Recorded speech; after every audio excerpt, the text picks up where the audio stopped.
Guys, maayong hapon sa tanan. Naanapod ta karon diri guys, nagbabalik po tayo sa ating mga kaibigang diwindi. Dili unta tamo anhi karon guys. Tungod kay pipila na kaadlaw wala na taka istorya or kabalita sa atoang mga kaibigang diwindi guys. Pero si Linyo mismo ang anhi diri karon sa ako guys, tungod kay naalang siya'y ihatag nga mga impormasyon galing po sa kaharian nila. Tinutugunan ko na lang guys para po ay ang maniniwala po ito ay ligtas. Grabe guys. Kaibigan, maayong hapon. Ay, salamat kaibigan. Linyo.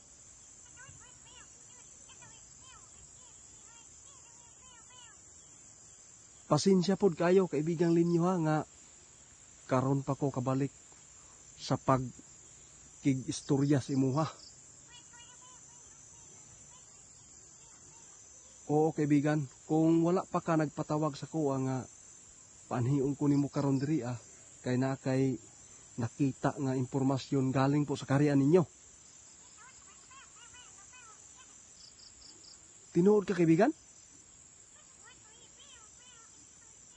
Guys, tingnan po daw natin guys ang panahon natin ngayon guys Tanawa guys Ang sabi po ni kaibigan, tumingin ka sa langit dahil kakaiba po yung mga panahon ngayon.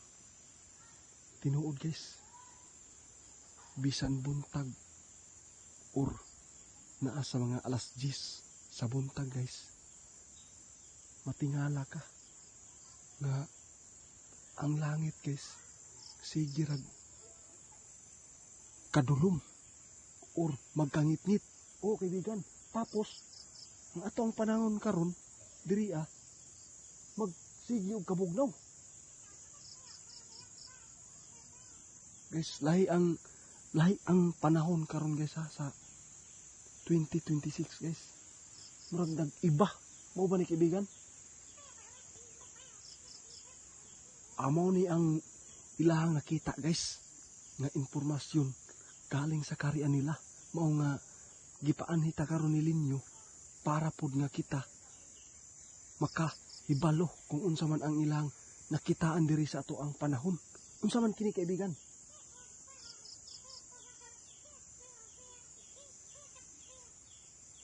Tanan mi mangandam kaibigan. Guys, naagyo sila nakitaan guys nga lain sa ilahang karian guys. Mao nga siya karon nagpahibalo sa tuwa nga tanan ta maapektuhan niini.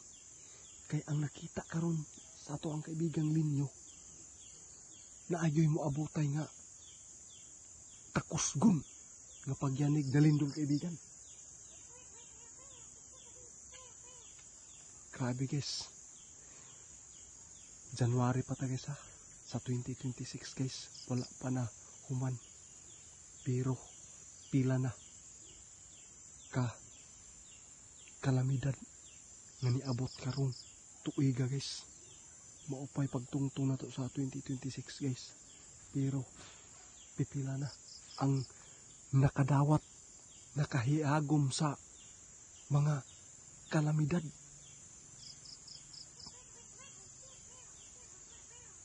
Tama ka kaibigan. Di ba guys, taod-taod na ta nga wala ta ka ani diri sa tong kaibigan nga si Linyo. Pero katong niagi pa guys nga nagpahibalo siya nga ang Davao Oriental dapat yun nga mag-igmat kay kapila na giyanig sa lindol. Mao ni ang gikabalakan karon sa atong kaibigan nga nakita niya karon guys na ay may tabo diri sa tuwa nga pagyanig nga lindol nga kusog-kusog guys. Grabe ninyo. Mao ra gyud niya mangimuang pagpatawag sa kuha kaibigan nga importante nga galing sa kaharian ninyo sa mga impormasyon ninyo dito.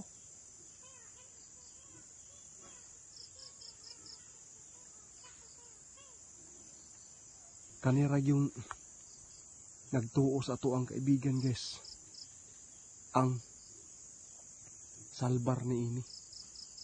Pero pasagdahan lang nato kaibigan, ang uban nga wala mituo sa imuha.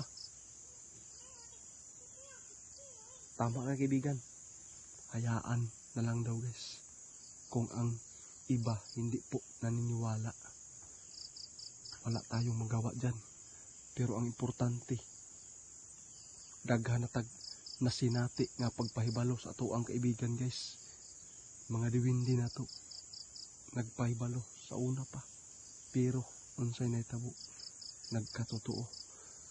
Dili man nila gustuhon guys, para pod nga masumpa, para nga dili mahitabo ang ilang nakita, pero dili yun mahibalan ang mga katalagman, kalamidad nga mudangat diri sa tuwa. Salamat kayo linyo ha. Tanawa guys ha, tanawang panahon guys oh. Magkalulong-dulong guys oh. Oo kaibigan, ako lang gi patanaw sila kaibigan ug unsa gyud ang panahon. Pero kani kaibigan ba, nakoy natingad-an nga naapoy makita nato sa langit karon nga nagpula. Unsa may sign niini? Tanawa guys, madungog ninyo guys ang sign nga pagpula sa langit, kalangitan guys. Mo ni sign nga daghan nga moabot nga mga kalamidad, mga trahedya. Salamat kayo ninyo ha. Dili ta magdugay diri guys kay ato ang ipahibalo sa tanan nga ang nakita karon sa kaharian nila ni Linyo nga magamping ta, magigmat tungod sa sunod-sunod nga pagyanig na lindol. Pero ang importante ni ini nga magamping ta nga makapangandam ta kay kusog-kusog nga pagyanig na lindol ang nakitaan karon sa kaharian nila. Salamat kaibigan.